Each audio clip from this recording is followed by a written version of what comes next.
Well, thank you so much. Candy and I are absolutely delighted to be here with you. And it's particularly nice when we can do something right in our own backyard, because we're usually all over the country.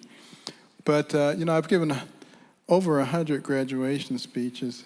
And I have to tell you, there's not very many that are as entertaining as this one has been. This could be a production. That's very nice. But congratulations to all the graduates, to the parents, the grandparents, the guardians, the teachers.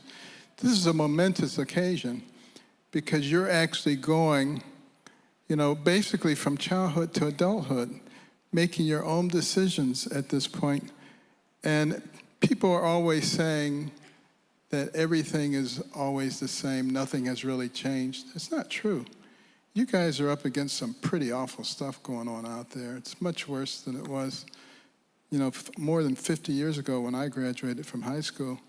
So it's going to be so important to have that anchor. But you're ready to go out and take hold of the American dream. And some people say the American dream's not there anymore, but it is. Have you ever noticed that we're the only country that has a dream? There's no French dream, no Nigerian dream, no Canadian dream. The Canadians thought they had one until recently, but we're the only ones who have a dream. And people want to come here, despite all the horrible things people say about the United States, that we're a systemically racist country, we're unfair to people. If we were so bad, why are all these people trying to get in here? And think about it.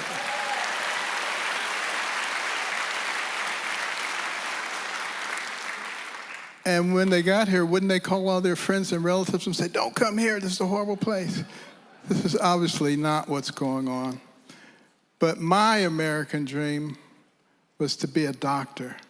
It was the only thing that really appealed to me, even as a little kid. Anything on television, Dr. Kildare, Dr. Casey, you guys don't know who that is, your grandparents do. These are medical shows were real popular back in those days. And I even liked going to the doctor's office. I mean, I would gladly have a shot just so I could smell the alcohol swabs, Maybe not a COVID shot, but.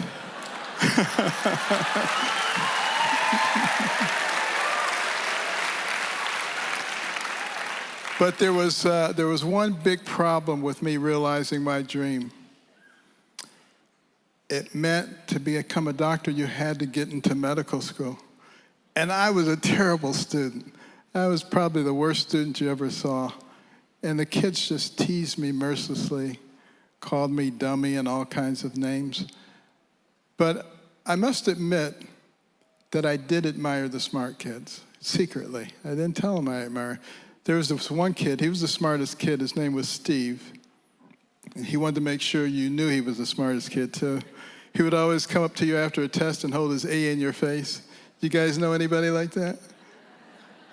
And he said, let me see yours, let me see yours. You just want to let him see it, all right. But anyway, the only person who really believed in me was my mother. She was always saying, Benjamin, you're much too smart to be bringing home grades like this. I brought him home anyway, but she was always saying that, She was always the encouraging one, and she never accepted excuses either. But she didn't know what to do because she'd had a horrible life. One of 24 kids in rural Tennessee, bounced from house to house, got married when she was 13 years old, trying to escape dire poverty. They moved to Detroit, where my father was a factory worker and a part-time preacher. Years later, she discovered he was a bigamist, had another family. I was telling that story at a graduation at the University of Utah. Nobody thought it was that strange.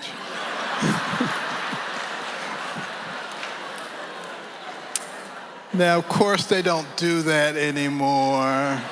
Okay. That was back in those days. But anyway, that resulted in a divorce. And, we had to move in with some relatives in Boston. That was a pretty awful situation. And my mother just wanted us to have a better life, and she prayed and she asked God to give her the wisdom. What could she do to get her young sons to understand the importance of intellectual development? And God gave her the wisdom, at least in her opinion. My brother and I didn't think it was that wise. Turning off the TV, what kind of wisdom is that? Making us read books and submit to her written book reports, which she couldn't read, but you know. But at first, I really hated reading those books. But after a while, I actually started to really like it because we were very poor, but between the covers of those books, I could go anywhere. I could be anybody. I could do anything. I started reading about philosophers and entrepreneurs and scientists and surgeons and all kinds of people. And I began to realize that the person who has the most to do with what happens to you in life is you. It's not somebody else. It's not some circumstance. I stopped listening to all the naysayers who were saying, you can't do this, you can't do that, this society is stacked against you. I just chucked all that stuff, put it in the garbage. Started thinking about what I could do, and I started reading all the time. If I had 5 minutes, I had a book. And in the space of a year and a half, I went from the bottom of the class to the top of the class, much to the consternation of all those people who used to laugh and call me stupid. And I remember going up to Steve after a test. I said, Steve, how'd you do in the exam? He poked out his chest. He says, oh, I got a 91. I said, well, gee, that's too bad. Oh, I got 100. And I said, next time if you need help, let me know. That was probably a little obnoxious. I hope you guys aren't going to be like that. So important to have some humility. And I did learn that after a while. But the thing that's key here is I had the same brain when I was at the bottom of the class that I had when I was at the top of the class. What does that tell you about the incredible human brain? You know, we are made in the image of God. And God is no dummy, and our brains are made in his image too. Billions and billions of neurons, hundreds of billions of interconnections. Your brain remembers everything you've ever seen. Everything you've ever heard, it's there. It never goes away. It influences you, so it's important to know that. But it can process 2 million bits of information in 1 second. You can't overload the brain. Some people say, don't learn this, don't learn that, you overload your brain. You can't overload the human brain. If you learn one new fact every second, it would take you more than 3 million years to begin to challenge the capacity of your brain. Now, how many people in here remember what they had for breakfast today? Let me just see your hand. Okay, that's quite a few. I don't know about the rest of you, but what did your brain have to do for you to respond to that question? Give you an idea of how complex your brain is.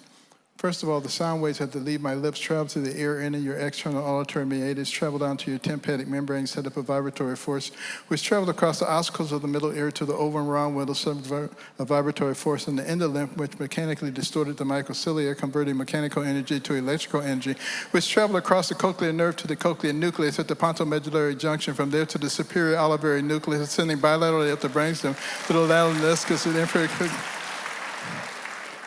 And I'm barely getting started. But if your brain can do all of that, and you barely have to think about it, can you imagine what the human brain is capable of when we put our minds to it? And it's so incredibly important in this time that we live in right now to put that brain to work. Because our country is in trouble, and we need you. We need to use those brains, because we, the American people, are not each other's enemies, but we have people who are manipulating us on the basis of race, age, income, gender, you name it, trying to divide us and make us into enemies. The United States of America is much too strong to be brought down by Russia, China, North Korea, Iran, but we can be destroyed from inside.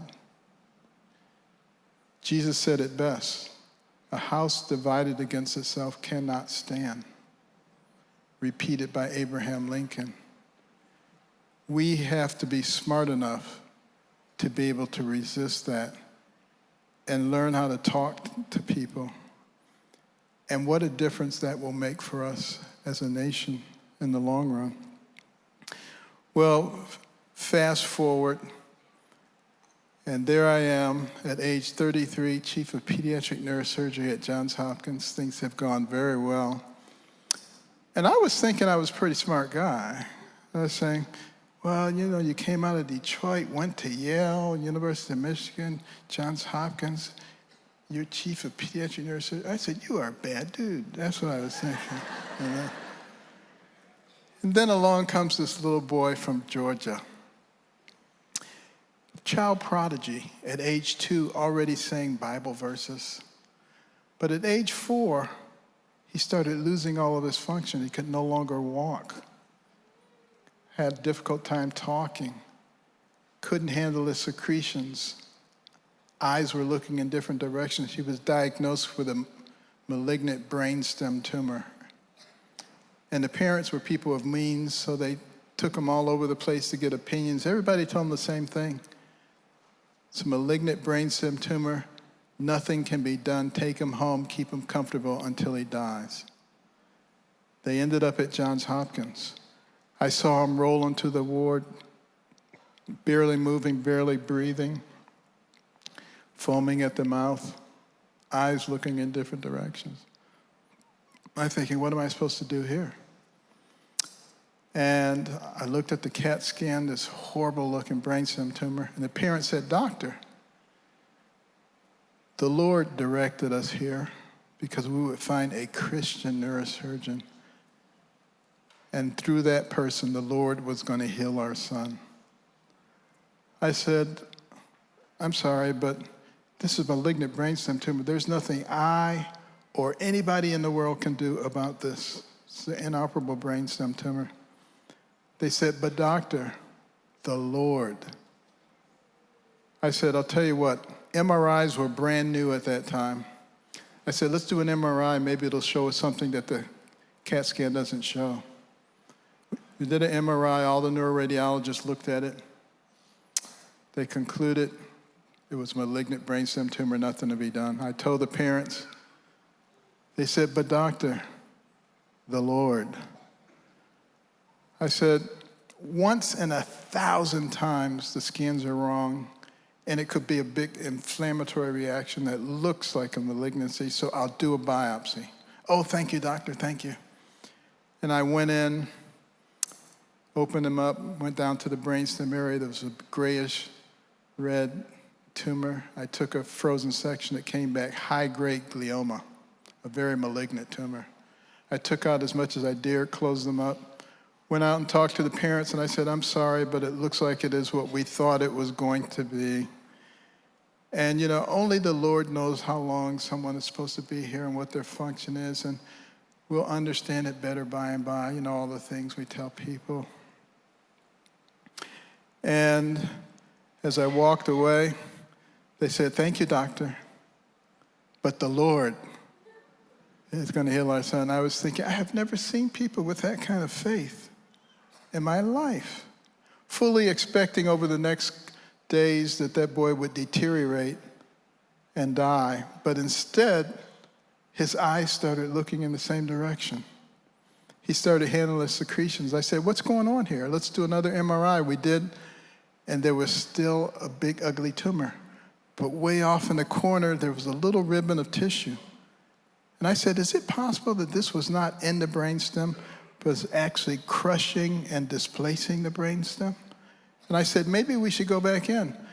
And the parent said, by all means. And I went back in, and under the microscope, the nature of the tumor had changed dramatically. And as I peeled it away layer by layer, I got to the last layer and pulled it away, and there was a glistening white brainstem, smashed and displaced but intact. Long story short, that boy walked out of the hospital and is a minister today.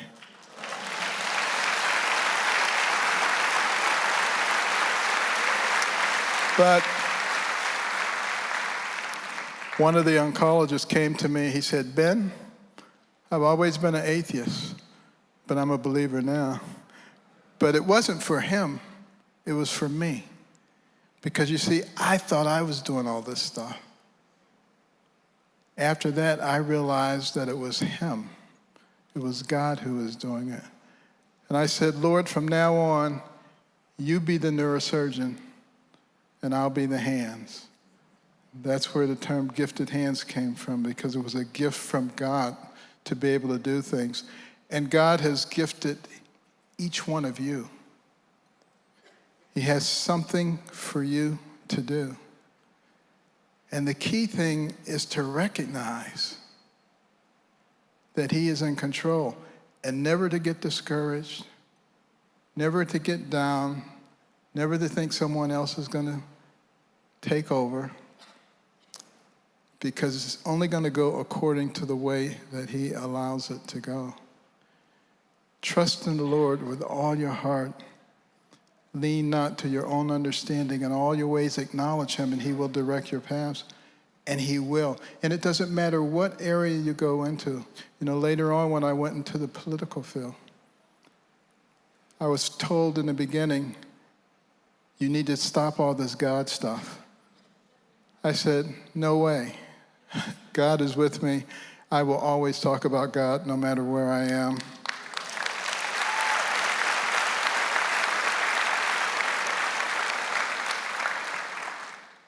But as I close, just remember this.